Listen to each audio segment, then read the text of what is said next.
અને એ ભગતને શું વાંધો, ગાયત્રીના લગ્ન થયા અને મેં ચર્ચા સાંભળી કે ભક્તિ એટલું દીધું નહીં, આટલો બધા એ પહેલા લાખો કરોડોના કામ તો થાય, પણ એ તો મારા પરિવારના મારી કમાણીમાં જે હતો એ તોલો બે તોલા એ દેવાનો છે, બાકી કાંઈ આપણે આ બધું આ જોઈ અને એ આપણે ક્યાંથી દઈ શકીએ?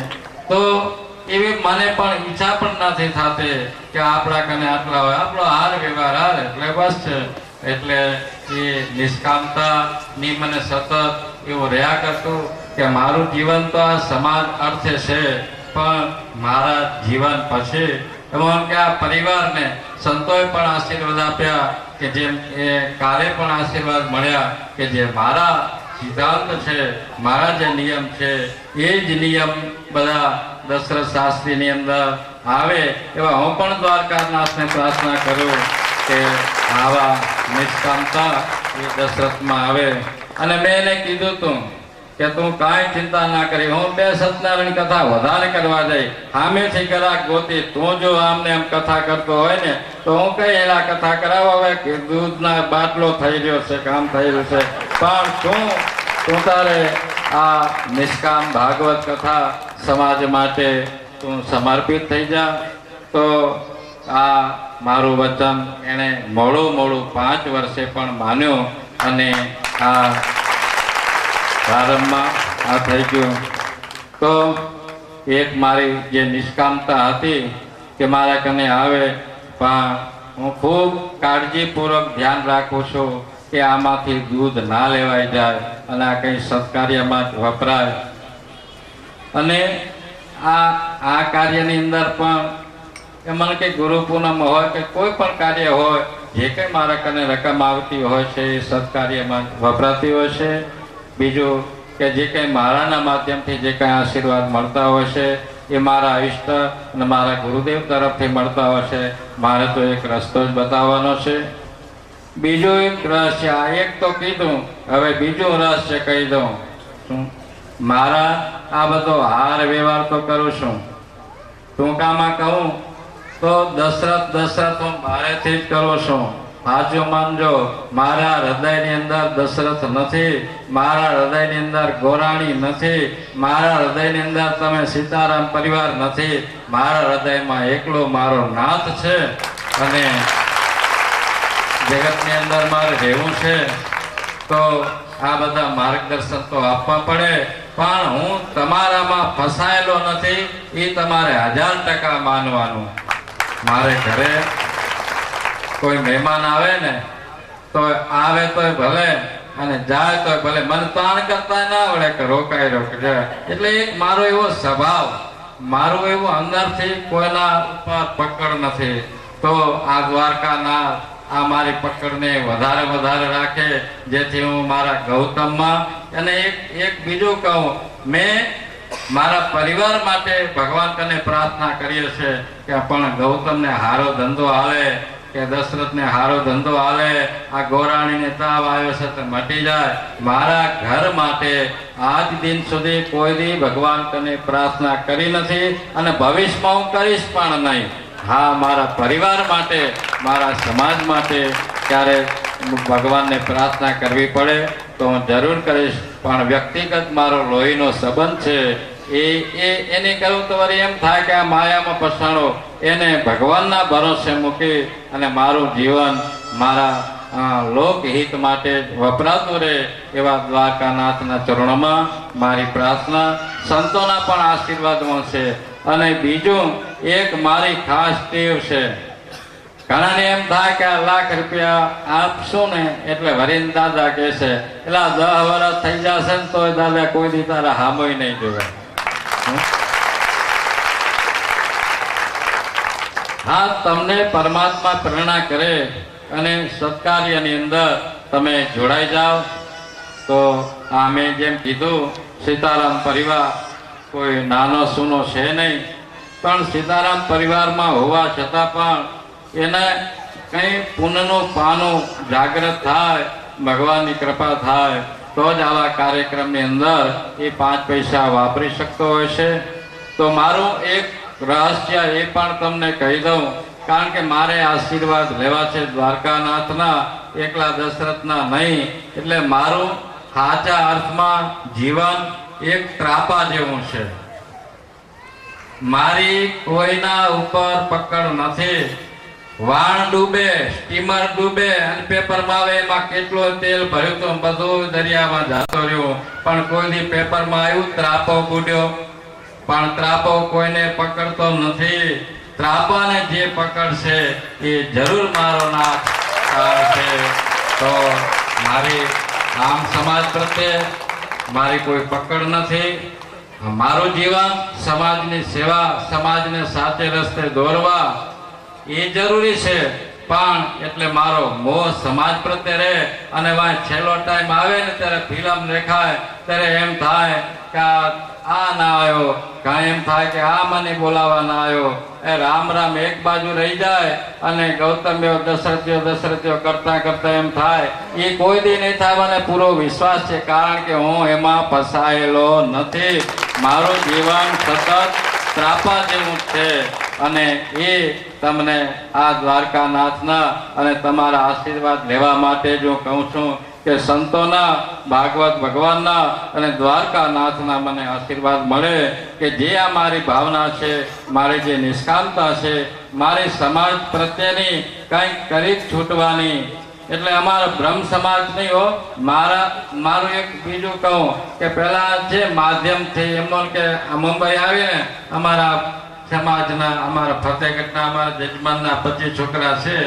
હું જો કે કોઈ દી ગયો નથી, પણ એમ કરતા જે આધ્યાત્મિક વૃત્તિ જ્યારે વધી ત્યારે મારા એમ વાવ્યા ગયા, ફતેહગઢે ગયો. મારું તો આખું વાગડ મારો સમાજ છે, એની અંદર બ્રાહ્મણ પણ આવી જાય, પટેલ પણ આવી જાય. બધી જ સમાજની જે કંઈ જ્ઞાતિઓ છે એ બધી મારી દ્રષ્ટિમાં એક જ છે. મારી દ્રષ્ટિમાં કોઈ ભેદભાવ નથી. પણ જે પરમાત્મા જે સમયે જે કંઈ સત્કાર્ય કરાવે એ સમાજ માટે કરાવે. અને ક્યારેક ક્યારેક હું ગોરાણી એ તો વાત સાચી કે કોઈ દી મારા કને પૈસાની માંગણી કરી, કોઈ જાતની માંગણી નથી કરી, પણ એની એ દૃઢતા જળવાય એટલા માટે ક્યારેક હું સામેથી કહું છું કે ગોરાણી એ જે ગૌતમને કહેશો કે મારો હાથ ઝાલ અને બાથરૂમમાં જવું છે, એ સ્થિતિ આવે ત્યારે મારાથી કાંઈ નહીં થાય. જ્યાં સુધી દ્વારકાનાથ શરીર સારું રાખે ત્યાં સુધી કાંક મને કરી લેવા દે. અને દ્વારકાનાથ મારા પરિવારનો સહયોગ અને આપ સૌની ભાવનાથી સતત આવા સત્કાર્ય કરાવતો રહે અને સત્કાર્યની અંદર તમારા સૌને સહભાગી બને. આવતી તમારી પેઢી પણ જે ધર્મને લગતા કાર્ય અવિરત કરતા રહે એવી દ્વારકાનાથના ચરણોમાં મારી પ્રાર્થના.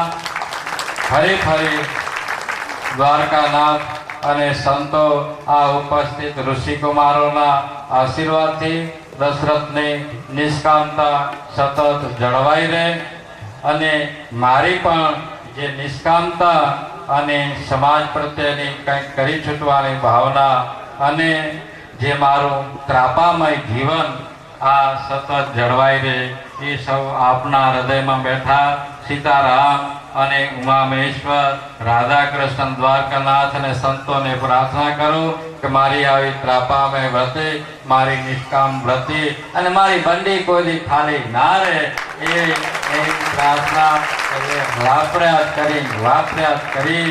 તો હવે આપણે હવે આરતી કરવાની છે, વાય પાછી ધૂન બોલવાની છે, વળી પછી અહીંયા અન્નપૂર્ણામાં વાટ જુએ છે, બધું ઘણું છે. પણ હવે તો આ કાંઈ ચિંતા નથી ને, કાલ તો 9 વાગે ઉઠશું તો હાલશે ને. તો ફરી દ્વારકાનાથના ચરણોમાં આપ સૌ વતી કોટી કોટી દંડવત પ્રણામ. સંતોના ચરણોમાં દંડવત પ્રણામ. ઉપસ્થિત બ્રહ્મ સમાજ અને ઋષિકુમારોના ચરણોમાં દંડવત પ્રણામ. ફરી મારી અને મારા દશરથની, મારા પરિવારની દ્વારકાના સતત ધ્યાન રાખે એમ વિનંતી કરી સૌને સીતારામ સીતારામ સીતારામ સીતારામ. હવે ભૂદેવોને વિનંતી, આગળ પોથીજીની આરતી અને પછી પ્રસાદ વિતરણ. પ્રસાદ લેવાઈ જાય એટલે સૌ રસોડે ભગવાનનું નામ લેતા લેતા પ્રભુ પ્રસાદ લેજો. પોથીના યજમાનો સૌ પોતપોતાની પોથી પર બિરાજમાન થાય. આ આપણે બપોરની આ સત્રની અંદર આપણે આ કથાને વિરામ આપીએ છીએ. એની આ આરતી છે. બપોરના સત્રમાં આપણે ખાલી આ ઋષિકુમારોને દક્ષિણા વસ્ત્રદાન વગેરે આપવાના છે અને આપણે પોથી યાત્રા કરીશું. એ આરતી આપણે યજ્ઞ નારાયણની કરશું. તો સીતારામ.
देवताभ्यो नमः उत्तरभुजनाधे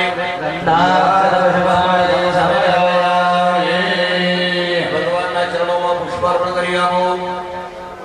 હવાય દેવતાભ્યો નમઃ ધૂપ દીપ નૈવેદ્યમ સમર્પયામિ.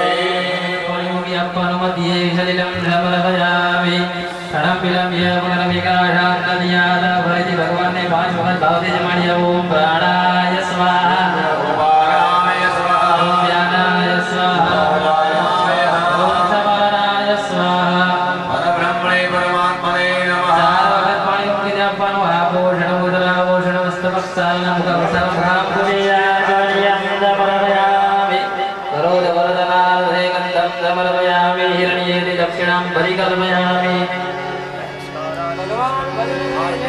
ભગવાન ભોજન કરે તો આપણે પછી ભજન કરવાનું.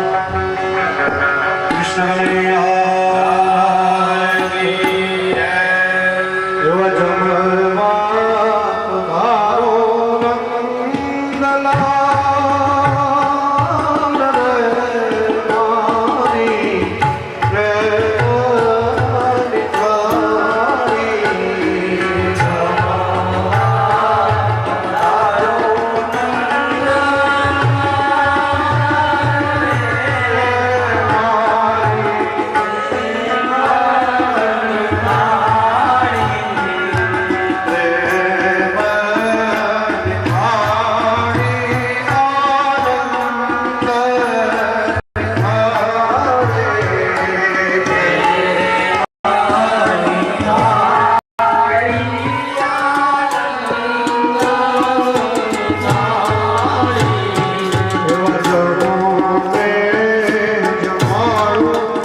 Hare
જલેન પ્રદક્ષિણમ જાવનામ પ્રતિવંદન દેવવંદનમ